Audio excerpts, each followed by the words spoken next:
Komarci nam smetaju iz dva razloga. Prvi je zato što nas bodu i onda nas to probudi, a druga stvar na kojoj su mnogi ljudi veoma osetljivi je to što nam zuje oko ušiju i oko glave, odnosno za taj zvuk koji proizvode.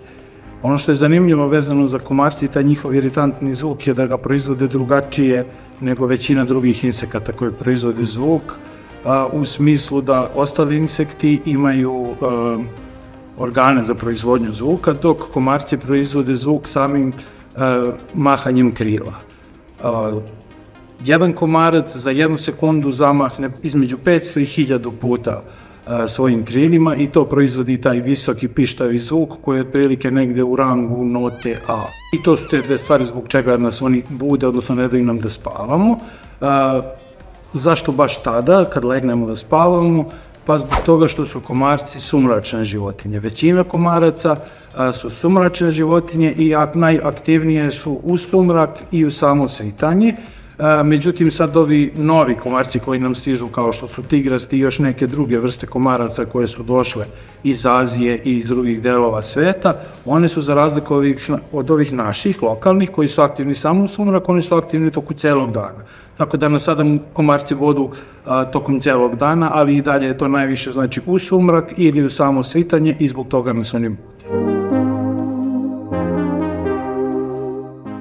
Zanimljivo je da se samo ženke hrane krvlju, dok mužjaci ceo život provedu hraneći se nektarom.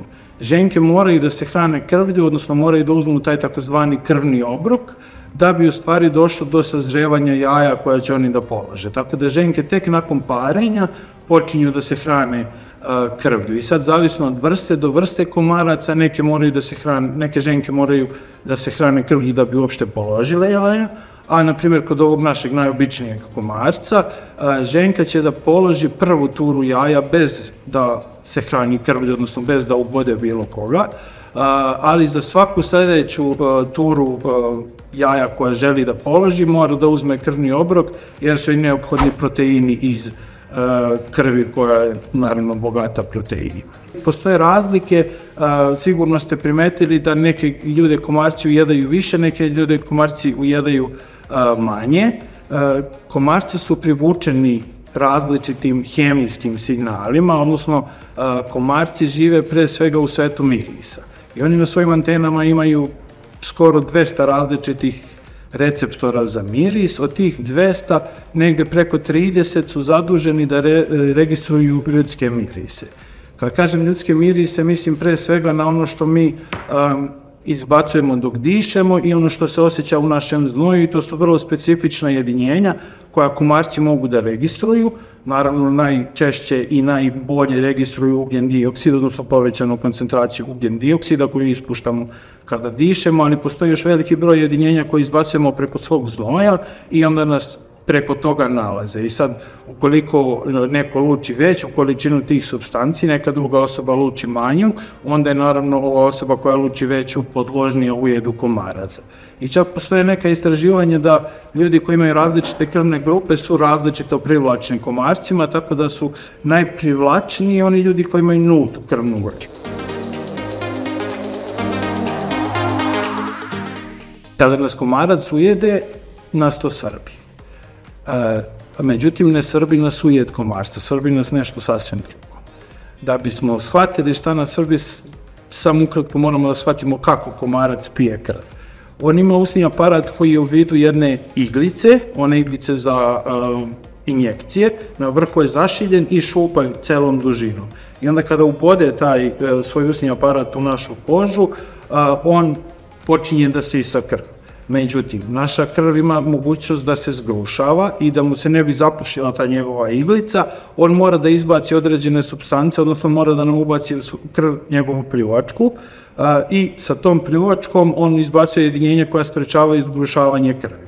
Neka od tih jedinjenja deluju kao alergeni, odnosno naš organizam ih prepoznaje kao strana tela i dolazi do lučenja histamina, povećanog lučenja histamina, odnosno taj ujed komarca je u stvari alergijska reakcija našeg tela i taj histamin, odnosno ta alergijska reakcija je ono što nas srbi, a ne to što nas je komarac ujeo. Jer kada bi nas ujeo komarac koji ne bi ubacio svoju pljuvačku u naše telo, to nas onda uopšte ne bi svrbilo. I u većini slučajeva mi ne osjetimo sam ujed komarca, zbog toga što komarci, pored tih antikoagulantnih jedinjenja, odnosno jedinjenja koja sprečavaju izmješavanje krvi, imaju i jedinjenja koja deluju kao anestetici, odnosno lepo nam anesteziraju taj deo koji će da nas u vodu, pošto prvo izbace malo pljuvačke, pa tek onda u vodu i mi bukvalno ne osjetimo ujed komarca u prvom slučaju, a počne da nas svrbi tek kad naš organizam odreaguje, odnosno kada dođe do lučenja histamina. I naravno onda uzmete i ubijete komarce. Tu imamo to moralno pitanje da li smemo da ih ubijamo ili ne smemo. Moje lično mišljenje je da smemo da ih ubijamo iz više razloga. Prvi, koji je onako biološki razlog, je da ti komarci koji nas ujedaju, oni žive u našoj sredini u smislu da smo mi njima napravili adekvatne uslove da oni žive. Ako živite negde u centru Beograda, daleko od reke, na primer, neće doći komarac sa reke da vas ubode. Ubošće vas komarac koji je rođen, da tako kažem, u vašem komšiluku, odnosno komarac koji je rođen u nekih 50 do 100 metara oko vašeg stana ili zgrade. I tu se nalaze šahtovi, odvodi, bačene plastične flaše, bilo šta od plastike što može da zadrži vodu, zatim stare gume, sve ono što zadrži malu količinu vode je idealno stanište za razvoj komaraca i komarci koji nas ujedaju se uglavnom razvijaju na tim delovima. Rečni komarci ostaju blizu reka i oni nisu takav problem. I zbog toga što smo mi napravili ta staništa, njih ima mnogo više u tim delovima nego što bi bilo prirodno i mislim da zbog toga možemo da ih ubijamo, a i time što ćete za jedno veče ubiti 5-6 komaraca nećete nauditi njihovoj populaciji, naročito što postoji sistematsko suzbijanje komaraca, pre svega u urbanim sredinama.